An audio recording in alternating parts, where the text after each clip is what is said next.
धीरज धर मनुआ, धीरज धर।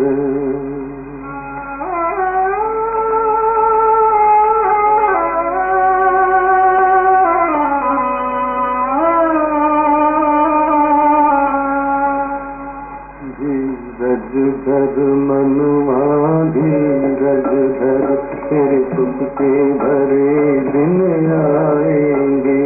धीरज धर मनुआ, धीरज धर, तेरे सुख के भरे दिन आएंगे।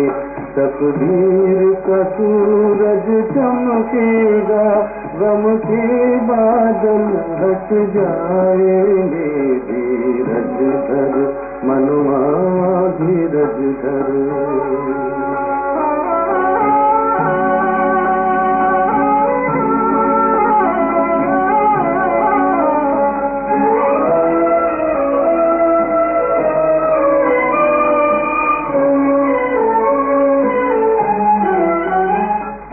घूम रहे हो भौरे से,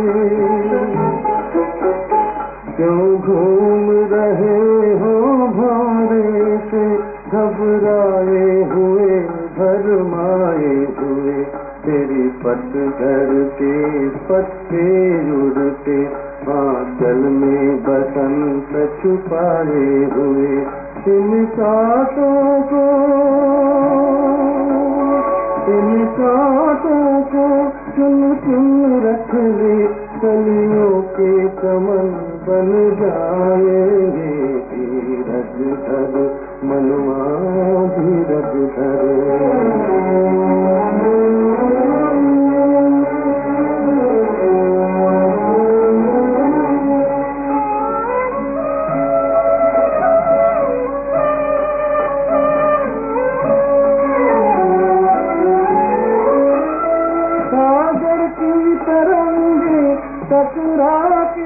टकरा के स्वयं ही डूबेंगी। तेरी सत की नाव डोलेगी, बहुत डोलेगी, मगर ना डूबेगी। तूफानों के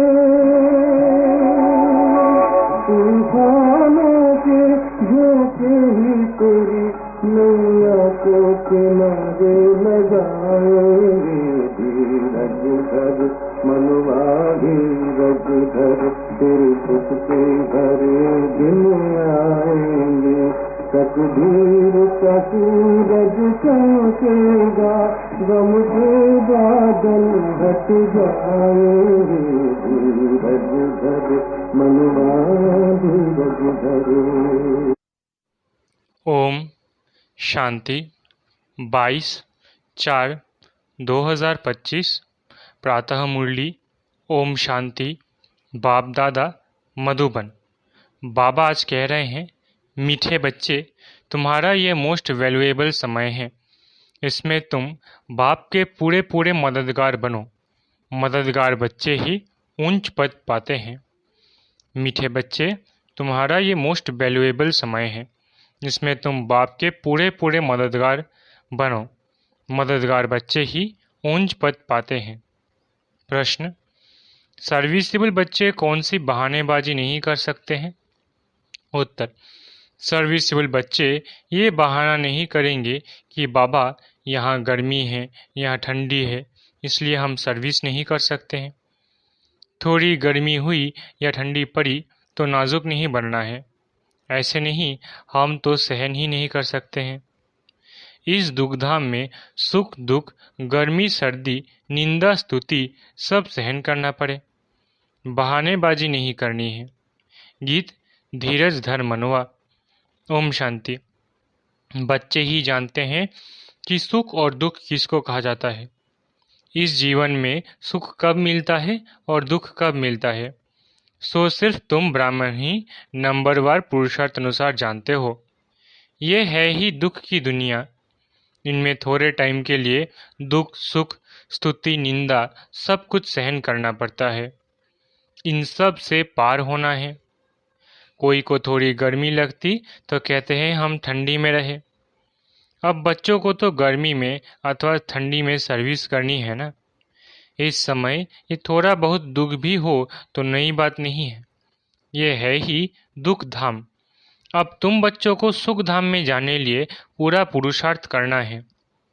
ये तो तुम्हारा मोस्ट वैल्यूएबल समय है, इसमें बहाना चल ना सके। बाबा सर्विसेबल बच्चों के लिए कहते हैं, जो सर्विस जानते ही नहीं वो तो कोई काम के नहीं। यहाँ बाप आए हैं भारत को तो क्या, विश्व को सुखधाम बनाने। तो ब्राह्मण बच्चों को ही बाप का मददगार बनना है। बाप आया हुआ है तो उनकी मत पर चलना चाहिए। भारत जो स्वर्ग था सो अब नरक है, उनको फिर स्वर्ग बनाना है, ये भी अब मालूम पड़ा है। सतयुग में इन पवित्र राजाओं का राज्य था, बहुत सुखी थे। फिर अपवित्र राजा भी बनते हैं। ईश्वर अर्थ दान पुण्य करने से तो उनको भी ताकत मिलती है। अभी तो है ही प्रजा का राज्य, लेकिन ये कोई भारत की सेवा नहीं कर सकते। भारत की अथवा दुनिया की सेवा तो एक बेहद का बाप ही करते हैं। अब बाप बच्चों को कहते हैं, मीठे बच्चे अब हमारे साथ मददगार बनो। कितना प्यार से समझाते हैं। देही अभिमानी बच्चे समझते हैं देह अभिमानी क्या मदद कर सकेंगे, क्योंकि माया की जंजीरों में फंसे हुए हैं। अब बाप ने डायरेक्शन दिया है कि सबको माया की जंजीरों से, गुरुओं की जंजीरों से छुड़ाओ। तुम्हारा धंधा ही यह है। बाप कहते हैं, मेरे जो अच्छे मददगार बनेंगे पद भी वो पाएंगे। बाप खुद सम्मुख कहते हैं, मैं जो हूँ जैसा हूँ, साधारण होने के कारण मुझे पूरा नहीं जानते। बाप हमको विश्व का मालिक बनाते हैं, ये नहीं जानते। ये लक्ष्मी नारायण विश्व के मालिक थे, ये भी किसको पता नहीं है। अभी तुम समझते हो कि कैसे इन्होंने राज्य पाया, फिर कैसे गंवाया। मनुष्यों की तो बिल्कुल ही तुच्छ बुद्धि है। अब बाप आए हैं सबकी बुद्धि का ताला खोलने, पत्थर बुद्धि से पारस बुद्धि बनाने। बाप कहते हैं, अब मददगार बनो।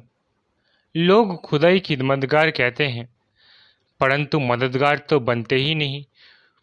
खुदा आकर जिनको पावन बनाते हैं उनको ही कहते हैं कि औरों को आप समान बनाओ, श्रीमत पर चलो। बाप आए ही है पावन स्वर्गवासी बनाने। तुम ब्राह्मण बच्चे जानते हो, यह है मृत्यु लोक।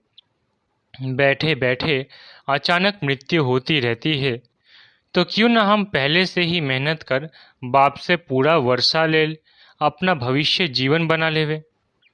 मनुष्यों की जब वानप्रस्थ अवस्था होती है तो समझते हैं अब भक्ति में लग जाएं।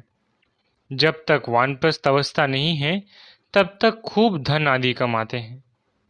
अभी तुम सब की तो है ही वानप्रस्थ अवस्था, तो क्यों ना बाप का मददगार बन जाना चाहिए। दिल से पूछना चाहिए, हम बाप के मददगार बनते हैं। सर्विसेबल बच्चे तो नामी ग्रामी हैं, अच्छी मेहनत करते हैं। योग में रहने से सर्विस कर सकेंगे। याद की ताकत से ही सारी दुनिया को पवित्र बनाना है।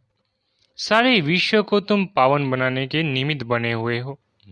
तुम्हारे लिए फिर पवित्र दुनिया भी जरूर चाहिए, इसलिए पतित दुनिया का विनाश होना है। अभी सबको यही बताते रहो कि देह अभिमान छोड़ो, एक बाप को ही याद करो, वही पतित पावन है। सभी याद भी उनको करते हैं। साधु संत आदि सब अंगुली से ऐसे इशारा करते हैं कि परमात्मा एक है, वही सबको सुख देने वाला है। ईश्वर अथवा परमात्मा कह देते हैं, परंतु उनको जानते कोई भी नहीं। कोई गणेश को, कोई हनुमान को, कोई अपने गुरु को याद करते रहते हैं। अब तुम जानते हो वो सब है भक्ति मार्ग के। भक्ति मार्ग भी आधा कल्प चलना है। बड़े बड़े ऋषि मुनि सब नेति नेति करते आए हैं। रचता और रचना को हम नहीं जानते। बाप कहते हैं वो त्रिकालदर्शी तो है नहीं। बीज रूप ज्ञान का सागर तो एक ही है।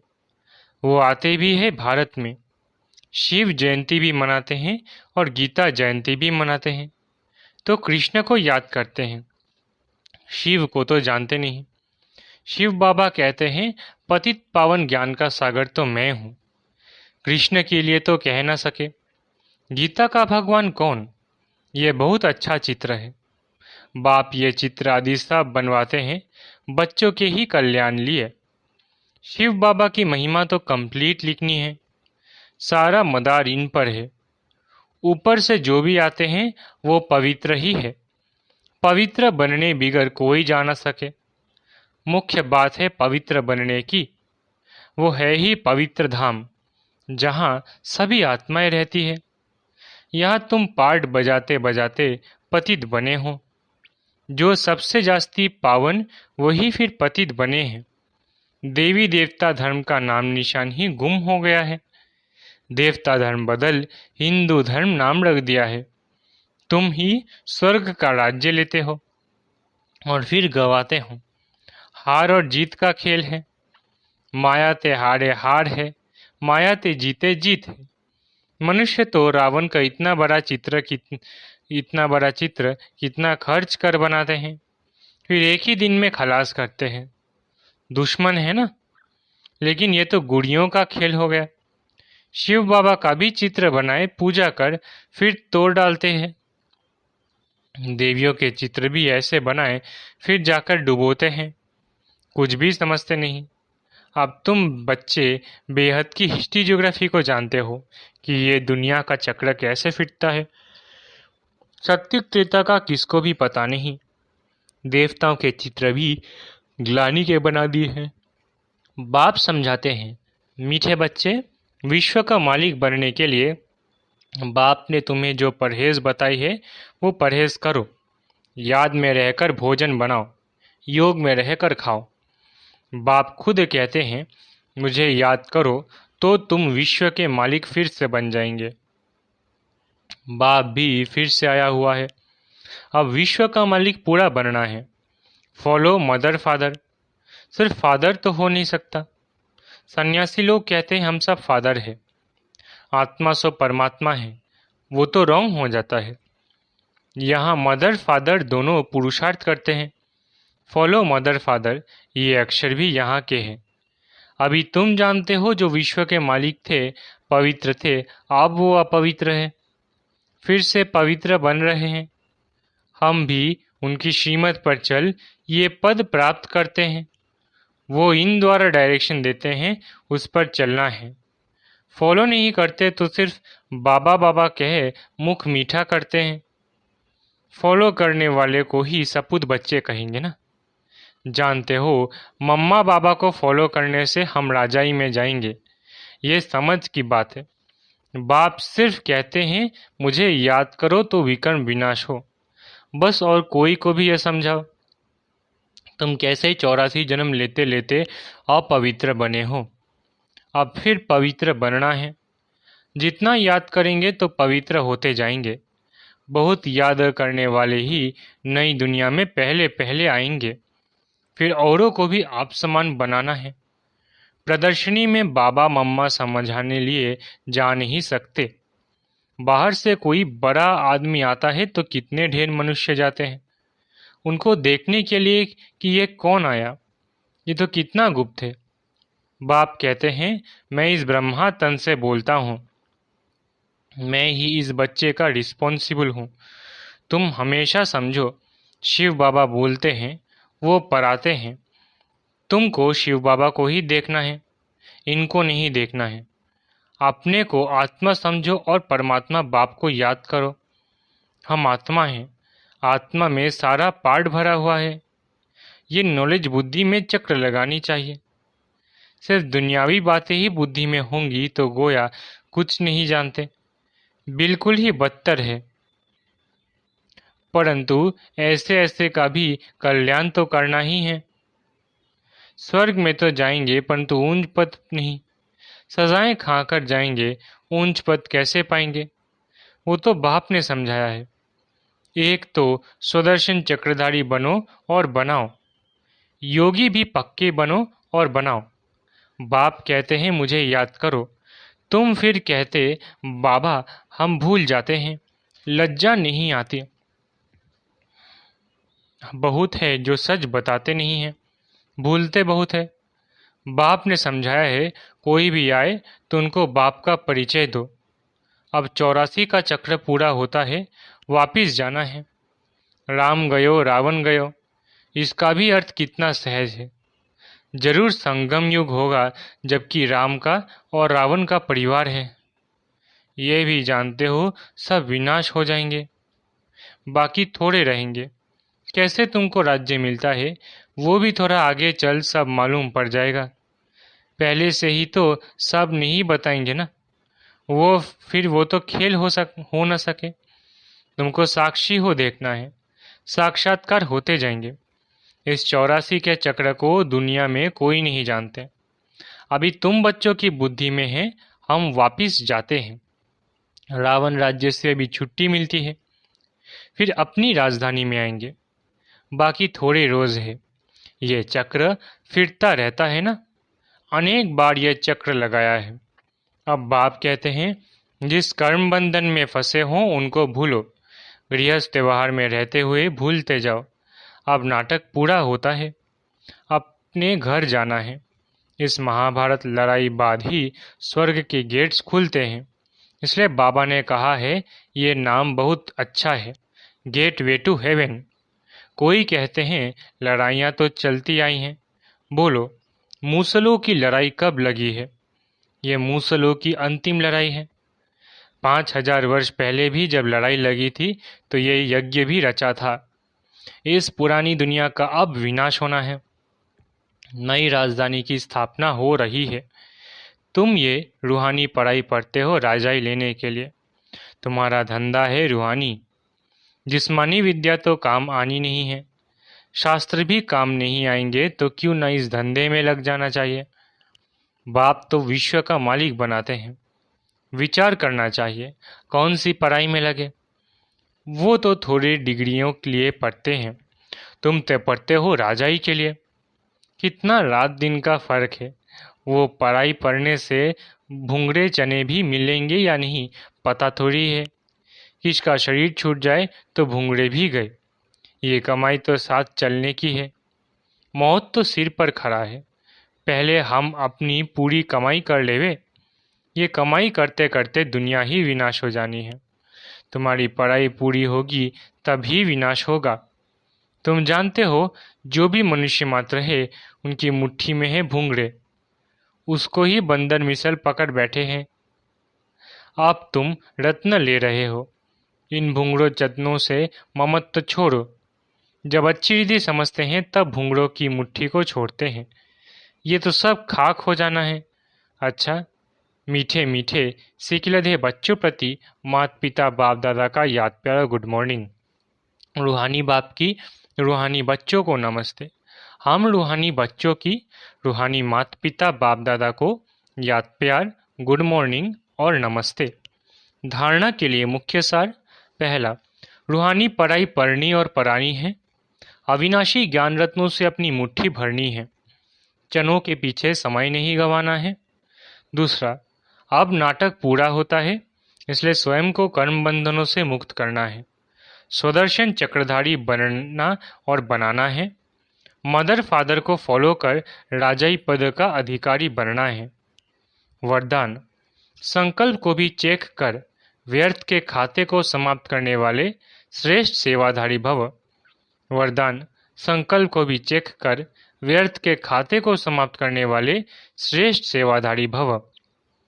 श्रेष्ठ सेवाधारी वो है जिसका हर संकल्प पावरफुल हो, एक भी संकल्प कहाँ भी व्यर्थ ना जाए। क्योंकि सेवाधारी अर्थात विश्व की स्टेज पर एक्ट करने वाले। सारी विश्व आपको कॉपी करती है। यदि आपने एक संकल्प व्यर्थ किया तो सिर्फ अपने प्रति नहीं किया लेकिन अनेकों के निमित्त बन गए। इसलिए अब व्यर्थ के खाते को समाप्त कर श्रेष्ठ सेवाधारी बनो। स्लोगन, सेवा के वायुमंडल के साथ बेहद के वैराग्य वृत्ति का वायुमंडल बनाओ। स्लोगन, सेवा के वायुमंडल के साथ बेहद के वैराग्य वृत्ति का वायुमंडल बनाओ। अव्यक्त इशारे, कंबाइन रूप की स्मृति से सदा विजयी बनो। संगम युग है ही कंबाइन रहने का युग। बाप से अकेले हो नहीं सकते, सदा के साथी हो। सदा बाप के साथ रहना अर्थात सदा संतुष्ट रहना। बाप और आप सदा कंबाइंड हो तो कंबाइंड की शक्ति बहुत बड़ी है। एक कार्य के बजाय 1000 कार्य कर सकते हो, क्योंकि 1000 भुजाओं वाला बाप आपके साथ है। अच्छा, ओम शांति। शुक्रिया बाबा।